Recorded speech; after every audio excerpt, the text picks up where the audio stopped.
आत्मज्ञान ब्रह्म ज्ञान में क्या अंतर है? आत्मज्ञान मेरे तत्व का ज्ञान, आत्म मतलब मैं, मेरा ज्ञान, मेरा तत्व क्या है। ब्रह्म ज्ञान अस्तित्व के तत्व का ज्ञान, संपूर्णता का तत्व क्या है। तत्व अर्थात सत्य जो नहीं बदलता, क्या है, यही अंतर है। लेकिन देखा क्या जाता है, उसका परिणाम क्या आता है? दोनों का तत्व एक ही है। जो मेरा तत्व है वही संपूर्णता का है, तत्व एक है। इसलिए आत्मज्ञान भी उस एक का ही ज्ञान है जिस एक के बारे में ब्रह्म ज्ञान बोल रहा है। आत्मा ही ब्रह्म है, मैं ही अस्तित्व हूँ, अनुभव करता ही अस्तित्व है। तो अंत में एक ही ज्ञान है, वो दो दृष्टिकोणों से देखा जाता है। आत्मज्ञान क्यों अलग रखा गया है? कम से कम हमारी परंपरा में या अद्वैत परंपरा में ऐसा किया गया है क्योंकि जब तक माया नहीं जानी जाती ब्रह्म ज्ञान नहीं होता। आपको आत्मज्ञान हो सकता है, उसके बाद भी बहुत से लोग, बहुत से साधक हैं जो प्रकट है उसको सच मानते रहते हैं कि ठीक है मैं तो अनुभव करता हूँ लेकिन जीना तो मुझे यही है, जगत, शरीर, मन, ये भी सच है, अभी मैं इस रूप में हूँ, ये मेरा रूप है। ऐसा अर्ध ज्ञान हो जाता है उनको कभी कभी, कुछ मार्गों में भी ऐसा देखा गया। उसका भी समूल नाश करने के लिए बताना ज़रूरी है कि अनुभव करता सार्वभौमिक है, वैश्विक है, संपूर्ण अस्तित्व है, ये जानना ज़रूरी है। उसके बाद वो मैं पूरी तरह समाप्त होता है। आत्म में मैं है, आत्म का अर्थ में, ब्रह्म में मैं नहीं है, ब्रह्म में ब्रह्म है। क्या आत्मज्ञान में किंचित द्वैत है? हाँ, द्वैत का ज्ञान है आत्मज्ञान। आत्मज्ञान का अर्थ है वो जान लेना जो मैं नहीं हूँ, जैसे वस्तुएं, शरीर, मन, विचार आदि आदि, कुछ भी काल्पनिक जो भी माना गया था। यह संक्षेप में हम कहते हैं कोई भी अनुभव मैं नहीं हूँ। तो अनुभवों को जो कि परिवर्तनशील है उसको तत्व से अलग कर देना, भेद कर देना आत्मज्ञान है।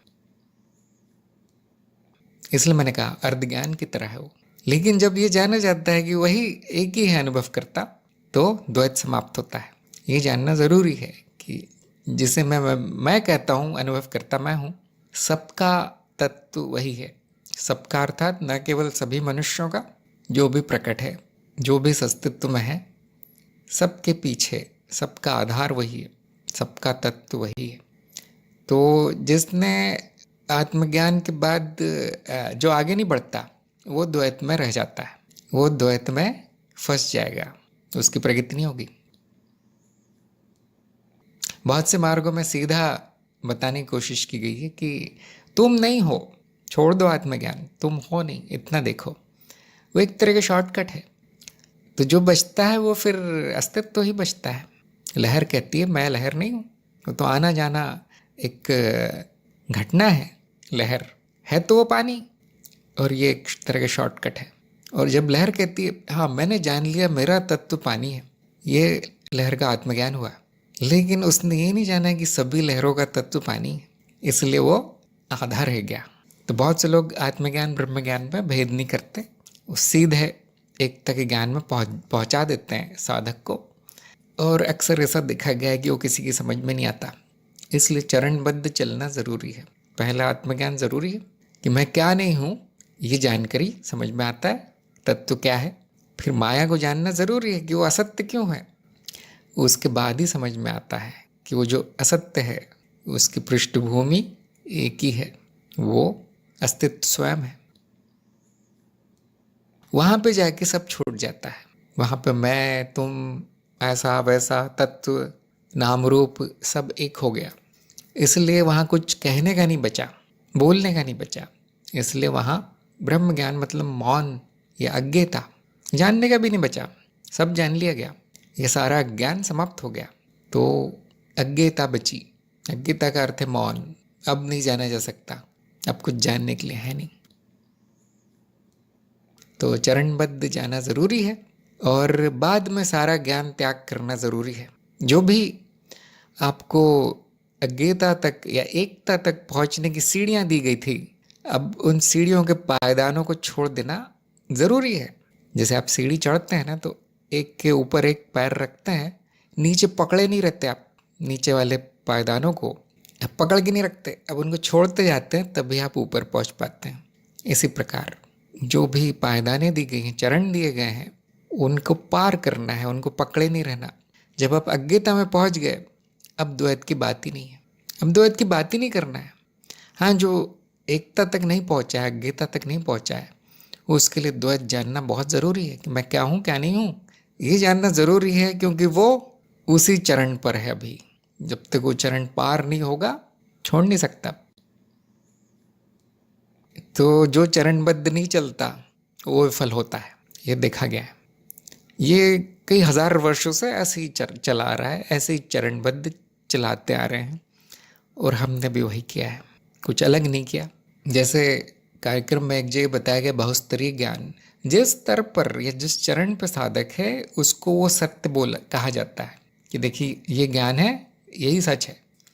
तो जो द्वैत में है, द्वैत के चरण पे है, आत्मज्ञान के, हाँ, उनके लिए वो भेद करना ही सत्य है, वो भेद सच है उनके लिए। ये मैं हूँ, ये मैं नहीं हूँ, दृश्य दृष्टा विवेक, ये सच है। तो क्या वो ऊपर जाके झूठ हो जाता है? नहीं, झूठ नहीं हो जाता वो, क्योंकि ये बात बिल्कुल सही है कि जो अनुभव है वो अनुभवकर्ता के रूप में नहीं बनेगा, कभी दिखेगा नहीं, और जो अनुभव करता है उसका कभी अनुभव होगा नहीं। तो बात सही है। तो जो भेद किया गया था वो बौद्धिक है, समझाने के लिए केवल। तो द्वैत सच में नहीं है, चित्त निर्मित भेद है, ऐसा बोलते हैं हम कभी कभी। ये भेद अनुभव और अनुभवकर्ता में चित्त करता है, चित्त को दोषी ठहरा दिया जाता है। उस बेचारे की कोई गलती नहीं है, वो कुछ नहीं करता वो इस भ्रम में रहता है कि जो मुझे बता दिया गया है वो सच है। वो भ्रम भी हटाना ज़रूरी है। उसके बाद चित्त भी भेद नहीं करता, ये बड़ी विचित्र बात है। वो भेद प्रतीत होगा, और ये भी जाना जाएगा कि ऐसा प्रतीत हो रहा है, समाप्त नहीं होगा। तो साक्षी भाव की साधना ये भेद करना है, ज़रूरी है भेद करना। साक्षी भाव की साधना कहती साक्षी क्या है, याद रखो, अपनी पहचान साक्षी से बनाओ। मेरी स्थिति, मैं की स्थिति अनुभवकर्ता पे ले आओ बार बार। क्यों ज़रूरी है साधना? क्योंकि वो नीचे और की ओर खिसकता है, चित्त अपनी पुरानी वृत्तियों में जाता है, तो उसको ऊपर लाना ज़रूरी है। ये पूरी तरह जानते हो कि भेद नहीं हो सकता, हम भेद करते हैं। यानी प्रकट अप्रकट का भेद केवल चित्त निर्मित है, सिक्के के दो पहलू हैं ही नहीं। हाँ, चित्त निर्मित है भेद, ऐसा प्रतीत होता है कि वो अलग अलग सत्य हैं, उनकी सत्ता अलग अलग प्रतीत होती है नहीं। सिक्के का उदाहरण आपने दिया है, उसके अनुसार सिक्के के दो चेहरे अलग अलग नहीं दिखेंगे कभी, वो एक ही सिक्का है। अगर एक चेहरा आप देख रहे हैं तो दूसरा नहीं दिखेगा, दूसरा देख रहे हैं तो पहला नहीं दिखेगा।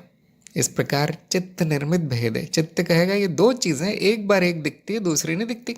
दूसरे को देखो तो पहली नहीं दिखती, तो एक और एक दो, क्यों? वो सिक्का पूरा नहीं देखा उसने।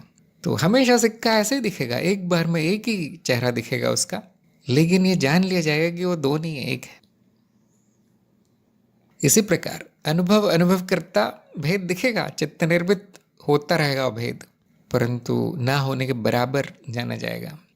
जब आप जान लेते हैं कि वो मिथ्या है, भेद भ्रम है, तो वो ना होने के बराबर है। तो चित्त निर्मित भेद का मतलब ये नहीं कि अब सच में भेद हो गया, नहीं, वो भेद भी प्रतीत हुआ।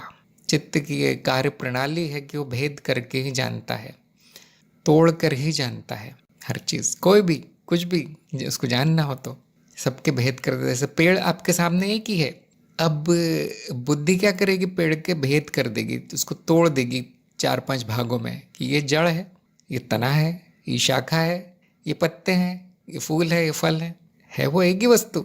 और क्या वो पेड़ अलग वस्तु है? नहीं, वो पृथ्वी का भाग है, पर्यावरण का भाग है, इसको अलग नहीं किया जा सकता। पृथ्वी से अलग पेड़ हो नहीं सकता, पृथ्वी से के जो तत्व है वही पेड़ के रूप में प्रकट है। तो ऐसे चित्त का कार्य है भेद करना, और हमारा कार्य है उसको उल्टा देना, भेद समाप्त करना। अंत में एक ही रहता है, वो एक नहीं है, शून्य है। कोई एक नहीं कहता, आपने देखा होगा बड़े बड़े विद्वान उसको एक नहीं कहते हैं, या तो शून्य कहेंगे या तो अद्वैत कहेंगे, दो नहीं इतना बोल देंगे, क्योंकि एक दिखेगा नहीं कभी, एक दिखेगा नहीं। ये चित्त की सीमा है, ज्ञान की सीमा है। भेद ही भेद दिखेंगे बस, हाँ, ये जाना जाएगा कि ये भेद सच नहीं है, कुछ भी सच नहीं है। यह है अज्ञता की स्थिति। मैंने जो माना था वो सच नहीं है। जाना क्या?